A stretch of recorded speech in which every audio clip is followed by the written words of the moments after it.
Hello everyone students, आज से हम आपका रिवीजन वर्क स्टार्ट करेंगे। रिवीजन वर्क में सबसे पहले मैं बुक वर्क का रिवीजन कराऊंगी। आपके पोस्ट मिड टर्म एग्ज़ाम में 2 चैप्टर आएंगे। चैप्टर नंबर 10 जिसका नेम है नेचुरल डिज़ास्टर, और नेक्स्ट है चैप्टर नंबर 11। चैप्टर नंबर 11 का नेम है रॉक्स एंड मिनरल्स। तो बच्चों 2 चैप्टर्स आपके कोर्स में हैं इस बार पोस्ट मिड टर्म एग्ज़ाम में। तो आज जिस चैप्टर का हम रिवीजन करेंगे वो है चैप्टर नंबर 10 नेचुरल डिज़ास्टर। ये देखिए, ये चैप्टर नंबर 10 नेचुरल डिज़ास्टर की एक्सरसाइज है। आप बुक ओपन करेंगे और कुछ भी आपकी स्पेलिंग मिस्टेक हो या आपने गलती से कोई गलत मार्क कर लिया हो तो आप साथ के साथ उसको करेक्ट भी कर सकते हैं। तो सभी बच्चे जब वीडियो देखेंगे तो अपने साथ में अपनी बुक को ओपन करके रखेंगे। तो बच्चों अपनी बुक में चैप्टर नंबर 10 की एक्सरसाइज निकालिए जिसका पेज नंबर है 107 निकाल के रखेंगे सभी बच्चे। चलिए स्टार्ट करते हैं। एक्सरसाइज स्टार्ट करते हैं। आज मैं एक्सप्लेन करूँगी और इसमें फर्स्ट एक्सरसाइज है टिक राइट द करेक्ट ऑप्शन। बच्चों जो हमारा इस क्वेश्चन में करेक्ट ऑप्शन है, 4 ऑप्शन दिए गए हैं A, B, C, D। इनमें से जो इस क्वेश्चन का करेक्ट आंसर है आप उसके ऊपर क्या करेंगे, टिक करेंगे। ओके स्टूडेंट्स, चलिए ये MCQs हैं, सभी बच्चे ध्यान से सुनेंगे और समझेंगे। चलिए स्टार्ट करते हैं। फर्स्ट क्वेश्चन है the most flood affected nation in the world is, यानी कि हमारे वर्ल्ड में, हमारे संसार में जो सबसे ज़्यादा जहाँ पर बाढ़ आती है, ठीक है, जिस एरिया में, जिस नेशन में सबसे ज़्यादा बाढ़ आती है, जिस देश में सबसे ज़्यादा बाढ़ आती है, वो उस देश का नाम बताना है इस क्वेश्चन में।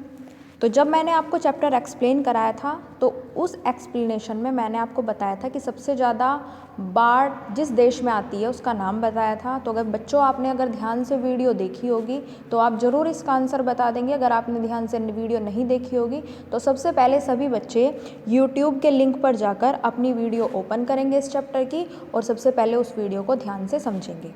ओके स्टूडेंट्स, चलिए तो इसमें है the most flood affected nation in the world is Bhutan, Sri Lanka, India, Bangladesh. तो राइट आंसर है बांग्लादेश, यानी कि बांग्लादेश में सबसे ज़्यादा बाढ़ आती है। जो हमारे वर्ल्ड के अंदर है बांग्लादेश, उसमें सबसे ज़्यादा बाढ़ आती है। सबसे ज़्यादा फ्लड अफेक्टेड नेशन कौन सा देश है, कौन सी कंट्री है, तो उसका नेम है बांग्लादेश। ओके स्टूडेंट्स, चलिए सेकंड क्वेश्चन है flash floods happen in, flash floods happen in, यानी कि जहाँ पर ये जो फ्लैश फ्लड है, जहाँ पर ये फ्लैश फ्लड है तो वो कौन से, मतलब किस जगह पर आती है वो फ्लैश फ्लड, इसके बारे में बताना है। ओके स्टूडेंट्स, तो फ्लैश फ्लड जहाँ पर सबसे ज़्यादा आती है, यानी कि जहाँ पर सबसे ज़्यादा बादल फट जाते हैं या फिर मूसलाधार बारिश हो जाती है, तो उस दौरान जब मूसलाधार बारिश होगी यानी कि लगातार बारिश होती रहेगी तो उसको नाम दे दिया फ्लैश फ्लड का, ठीक है। यानी कि एक अचानक से जो बाढ़ आती है, तो अचानक से बाढ़ कब आएगी, जब सबसे ज़्यादा वर्षा होगी, सबसे ज़्यादा बारिश होगी। तो कहाँ पर होती है, तो इसमें ऑप्शन दिए हैं माउंटेन्स, उसके बाद डेजर्ट, उसके बाद प्लेन्स एंड कोस्टल एरियाज़। तो बच्चों सबसे ज़्यादा बाढ़ कहाँ पर आती है, सबसे ज़्यादा बाढ़ आती है माउंटेन्स पर, यानी कि जो अचानक से फ्लैश फ्लड, यानी कि बहुत मूसलाधार बारिश के बाद या फिर कहीं पर बादल फट जाते हैं, है ना, उसके दौरान, बादल फटने को ही मूसलाधार बारिश बोलते हैं, यानी कि बहुत तेज़ी से वर्षा होना, ठीक है, और अचानक से वर्षा होना। तो तभी हमारे इस मतलब माउंटेन्स पर, यानी कि पहाड़ी इलाकों में, यानी पहाड़ों पर सबसे ज़्यादा बारिश, सबसे ज़्यादा फ्लड्स वहीं पर आते हैं, सबसे ज़्यादा बाढ़ वहीं पर आती है। ओके स्टूडेंट्स, चलिए नेक्स्ट है थर्ड,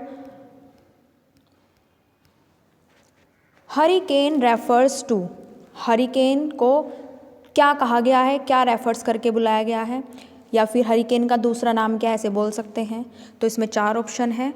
A है flood, B tsunami, C cyclone, और डी अर्थक्वेक। बच्चों ध्यान देना, जो ये सुनामी लिखा है इसमें सबसे पहले टी लगा है, तो टी सुनामी वर्ड में जो टी हम लिखते हैं तो उसमें टी क्या होता है, साइलेंट होता है, उसको हम टी सुनामी नहीं बोलेंगे, तो टी साइलेंट करके हम इसको क्या बोलते हैं, सुनामी, तो इसका नेम होता है सुनामी। तो इसमें जो सबसे करेक्ट ऑप्शन है वो है साइक्लोन, यानी कि हरिकेन का दूसरा नाम साइक्लोन भी है या फिर साइक्लोन को ही हरिकेन कहते हैं। ओके स्टूडेंट्स, चलिए नेक्स्ट है फोर्थ क्वेश्चन, थर्ड हो गया, उसके बाद फोर्थ है famine is a result of. Famine किसका रिजल्ट है, यानी कि किस जो क्या बोलते हैं डिसास्टर, जो प्राकृतिक आपदा है, किसके आने से फेमाइन आता है, यानी कि फेमाइन क्या है, जब मैंने आपको चैप्टर समझाया था उसमें बताया था फेमाइन होता है जब सूखा पड़ जाता है तो हमारे पास खाने के लिए कुछ नहीं होता, हमारे पास मतलब हम एक तरह से कंडीशन होती है एक फेमाइन की जिसमें हमारे पास खाने की कमी हो जाती है ना, एनिमल्स के लिए खाना नहीं बन सकता या फिर कोई और कंडीशंस में जो खाने से रिलेटेड होती है, तो वही कारण होता है फेमाइन का। तो ये कब होता है, जब सूखा पड़ जाता है। सूखा पड़ने पर क्या होगा, इसका सही आंसर है, 4 ऑप्शन दिए हैं, फर्स्ट है फ्लड, नेक्स्ट है साइक्लोन, ड्राफ्ट और अर्थक्वेक। तो इसमें जो सबसे सही आंसर है, करेक्ट ऑप्शन है, वो है ड्राफ्ट। ड्राफ्ट होता है सूखा पड़ना, जब हमारी फसल जो हमारे खेत हैं वो सूखे पड़ जाएंगे, यानी कि जब उनके अंदर पानी की अधिक मात्रा में कमी आ जाएगी, यानी कि पानी की कमी हो जाएगी, सूखा पड़ जाएगा, दरारें पड़ जाएंगी हमारी मिट्टी में, हमारे खेत सूख जाएंगे, कई दिनों तक बारिश नहीं होगी, हम पानी नहीं दे सकेंगे अपने खेतों में, तो तब क्या होता है, तब सूखा पड़ जाता है।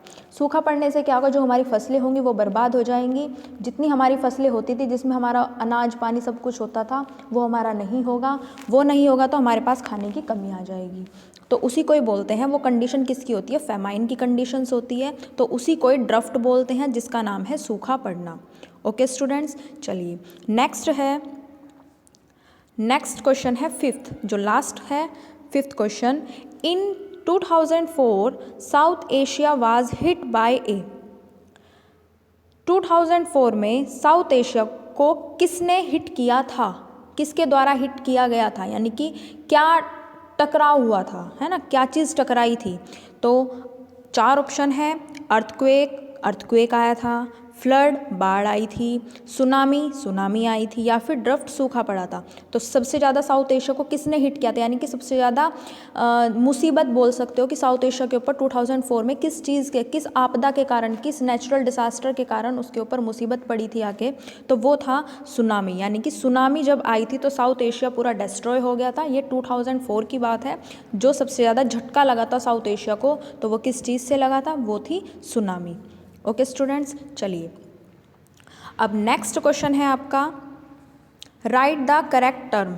करेक्ट टर्म बतानी है हमें, तो करेक्ट टर्म क्या है, चलिए फर्स्ट है इसमें, a quick flood caused by a sudden cloud burst. A quick flood caused by a sudden cloud burst, यानी कि बहुत तेज़ी से फ्लड का आना, बाढ़ का आना, किसका क्या कारण होता है जब बहुत तेज़ी से बाढ़ आती है, यानी कि अचानक से जब मूसलाधार बारिश हो, क्लाउड बर्स्ट यानी कि बादल फट जाए और मूसलाधार बारिश हो, तो तभी बहुत तेज़ी से फ्लैश फ्लड या क्विक फ्लड जिसका नाम दिया हमने, तो इसकी जो करेक्ट टर्म है क्विक फ्लड, यानी कि बहुत एकदम से बहुत तेज़ी से जब बाढ़ आ जाए, तो वो किसका कारण है, वो है जब मूसलाधार बारिश होती है तभी बहुत तेज़ी से बाढ़ आएगी। तो उसकी जो करेक्ट टर्म है, करेक्ट डिफाइन है या कीवर्ड बोल सकते हो आप, तो वो क्या है, फ्लैश फ्लड।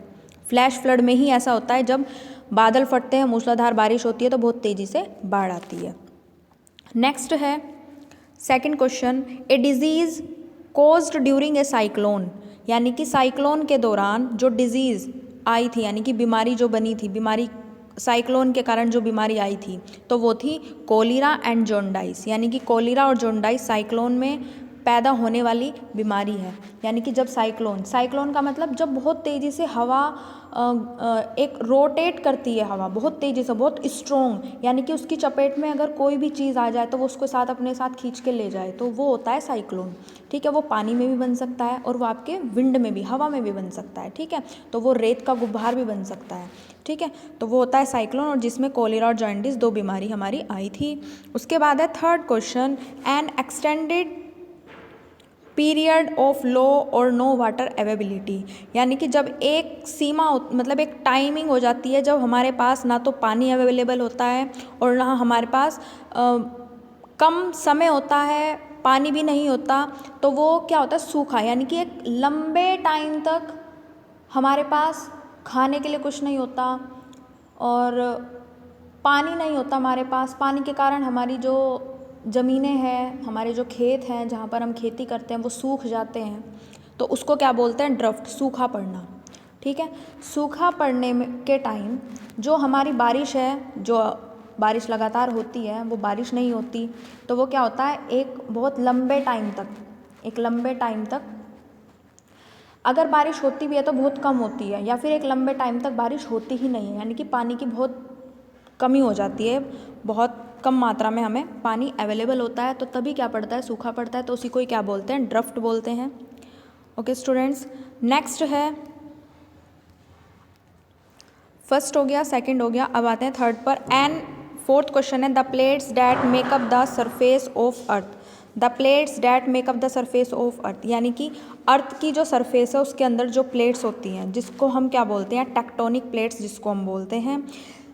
टेक्टोनिक प्लेट्स ही अर्थ के अंदर, अर्थ की सरफेस के ऊपर जो प्लेट्स मेकअप होती है, यानी कि बिल्डअप होती है, बनती है, जो अर्थ की सरफेस के अंदर प्लेट्स होती है, उन्हीं को ही क्या बोलते हैं, टेक्टोनिक प्लेट्स बोलते हैं। इसकी करेक्ट टर्म क्या है, टेक्टोनिक प्लेट्स। नेक्स्ट क्वेश्चन है, an organization that helps the people affected by natural disaster. ऐसी ऑर्गेनाइजेशन जो मदद करती है, किन लोगों की मदद करती है, किस की मदद करती है, ऐसे लोगों की मदद करती है जो प्राकृतिक आपदाओं के कारण बहुत ज़्यादा अफेक्ट हो जाते हैं, बहुत ज़्यादा प्रभावित हो जाते हैं, यानी कि उनका घर बर्बाद हो जाता है, या फिर उनके पास खाने के लिए, पहनने के लिए, पीने के लिए पानी नहीं होता, खाने के लिए खाना नहीं होता और पहनने के लिए कपड़े नहीं होते, यानी कि वो पूरी तरीके से अफेक्टेड हो जाते हैं, बर्बाद हो जाते हैं, तो ऐसी ऑर्गेनाइजेशन उनका हेल्प करती है। तो वो कौन सी ऑर्गेनाइजेशन है, हमें उसका नाम बताना है, तो उस ऑर्गेनाइजेशन का नाम है NGO। NGO एक ऐसी ऑर्गेनाइजेशन है जो हेल्प करती है ऐसे लोगों की जो बहुत ज़्यादा अफेक्ट हो जाते हैं, है ना, बहुत ज़्यादा अफेक्ट हो जाते हैं। और उन ऑर्गेनाइजेशन में मैंने जब चैप्टर पढ़ाया था तो उसमें आया था रेड क्रॉस सोसाइटी के नाम से, या फिर WHO वर्ल्ड हेल्थ ऑर्गेनाइजेशन के नाम से, यूनाइटेड नेशन चिल्ड्रन फंड के नाम से जिसको यूनिसेफ बोलते हैं। तो ये ऑर्गेनाइजेशन होती है जो ऐसे लोगों की मदद करती है। Okay students, thank you and have a nice day. आपका ये जो चैप्टर है उसका फर्स्ट पार्ट है, ये नेक्स्ट पेज पर जो एक्सरसाइज है वो मैं आपको नेक्स्ट वीडियो में बताऊंगी। ओके स्टूडेंट्स, चलिए, थैंक यू।